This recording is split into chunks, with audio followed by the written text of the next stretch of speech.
Madame la commissaire en charge du développement humain et des affaires sociales de la CEDEAO, Madame, Monsieur le coordonnateur du système des Nations Unies, Madame la directrice par intérim de ONU Femmes à Dakar, Monsieur le coordonnateur du système des Nations Unies, Mesdames, Messieurs les membres du conseil d'administration du CRES, Mesdames, Messieurs les invités, Mesdames, Messieurs, au nom du Consortium pour la recherche économique et sociale, je vous souhaite la bienvenue à la première édition du colloque international sur l'autonomisation économique des femmes de l'Afrique de l'Ouest. Je me réjouis particulièrement de l'écho favorable que le thème du colloque a reçu auprès de vous.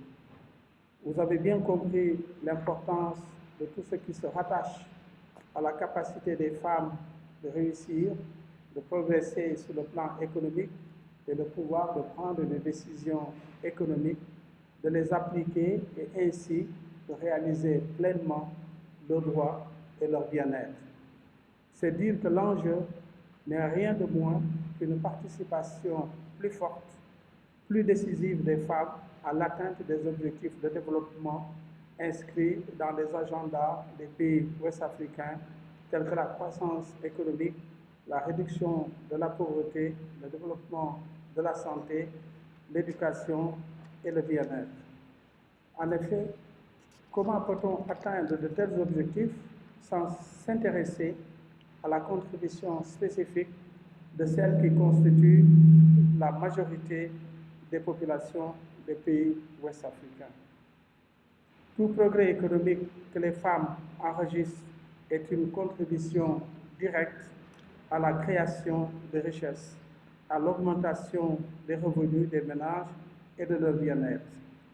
Or, dans nos sociétés ouest-africaines, les femmes sont encore confrontées à de nombreuses contraintes qui brident leur pouvoir d'autodétermination. Parmi ces contraintes figurent en bonne place les traditions et les normes socio-culturelles qui affectent la participation des femmes au marché du travail et sont une cause majeure de la discrimination sexiste dont elles sont l'objet. La distribution des emplois montre une concentration des hommes dans les emplois les plus productifs et les mieux rémunérés. Le même biais est observé dans la répartition disproportionnée des ressources et du travail domestique au sein du ménage. Des statistiques récentes montrent qu'en Afrique de l'Ouest, les femmes consacrent 3 à 5 fois plus de temps que les hommes aux travaux domestiques non rémunérés. Dans le même ordre d'idée, la moitié des ménages ruraux et environ un quart des ménages urbains n'ont pas un accès facile aux sources d'eau potable et la majeure partie du fardeau de la collecte de l'eau incombe aux femmes. À l'échelle de l'Afrique subsaharienne, environ 2/3 des ménages utilisent des techniques non améliorées de cuisson à base de bois sous des foyers sans cheminée pour évacuer la fumée. Ces techniques, à la fois, occasionnent des pertes de temps, affectent négativement la santé des femmes tout en dégradant gravement l'environnement. D'autres contraintes à l'émancipation économique complète des femmes en Afrique de l'Ouest pourraient être citées, mais celles énumérées ici suffisent pour montrer à la fois la diversité et l'ampleur des obstacles à surmonter pour que les objectifs de l'autonomisation économique complète des femmes puissent être atteints dans un horizon raisonnable. L'importance qu'il convient d'accorder à l'autodétermination économique des femmes se fonde sur des arguments solides que la recherche a bien établis. Elle a fourni des preuves solides que, premièrement, la discrimination à l'égard des femmes est économiquement inefficace. Les économies nationales sont perdantes lorsque la moitié de leur population n'est pas en mesure d'entrer en compétition de façon équitable avec l'autre moitié pour réaliser pleinement son potentiel. Deuxièmement, mettre au travail les femmes. Travailler avec elles relève simplement du bon sens des affaires. Lorsque les femmes disposent de compétences et des opportunités adéquates, elles contribuent à la croissance des entreprises et des marchés de leur branche d'activité. Troisièmement, les femmes économiquement autonomes apportent davantage à leur famille, à la société et à l'économie nationale. Les femmes investissent une grande partie de leurs revenus additionnels dans le ménage, notamment l'alimentation, la santé, l'éducation des enfants, ce qui constitue une voie royale vers le développement durable. En un mot, l'autonomisation économique des femmes est une solution vainqueur qui peut bénéficier non seulement aux femmes, mais aussi à toute la société.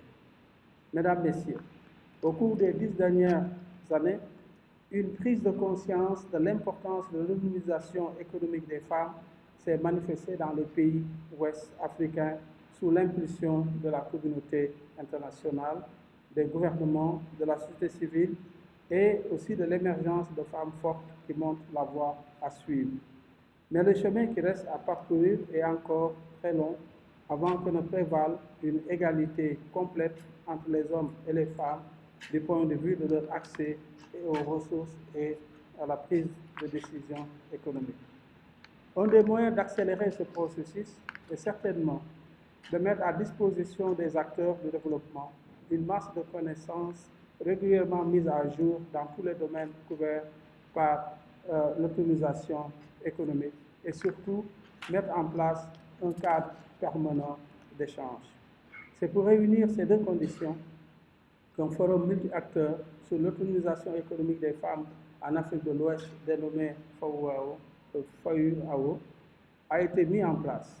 Il vise à favoriser un espace permanent d'échange, de partage de connaissances et d'expériences à grande échelle et de développer des synergies autour des actions entreprises par diverses parties prenantes pour la libération économique des femmes en Afrique de l'Ouest.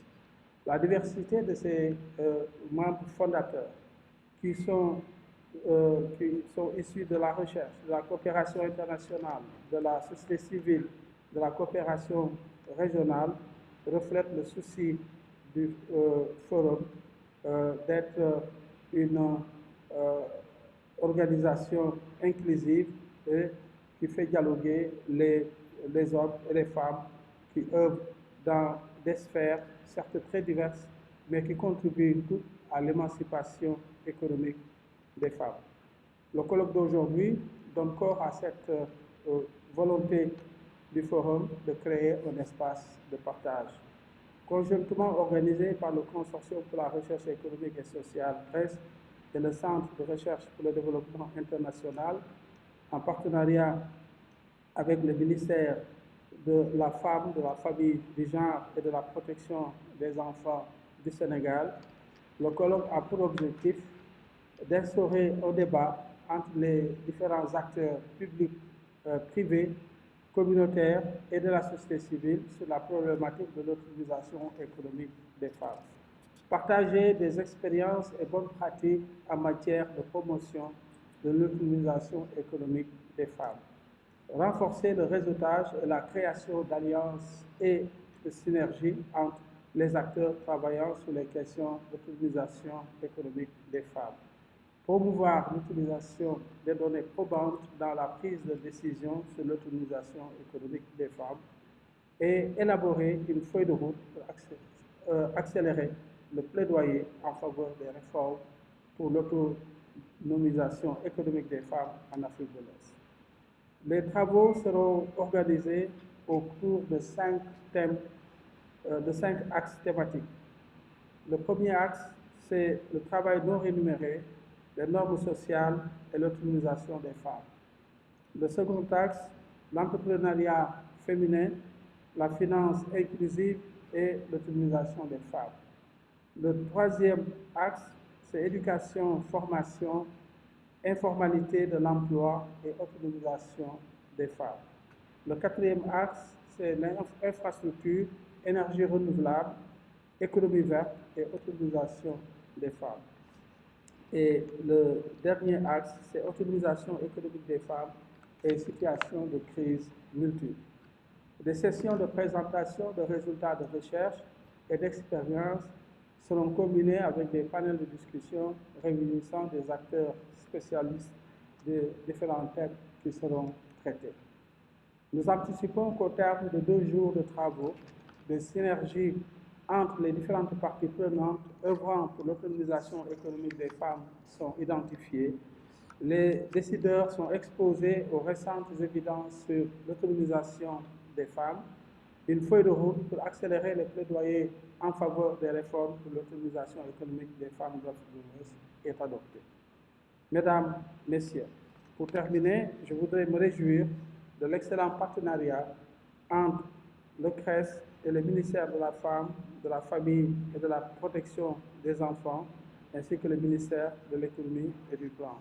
L'autonomisation économique des femmes a occupé une place centrale dans ce partenariat, avec un accent particulier mis sur la budgétisation sensible au genre et les services de soins à l'enfance.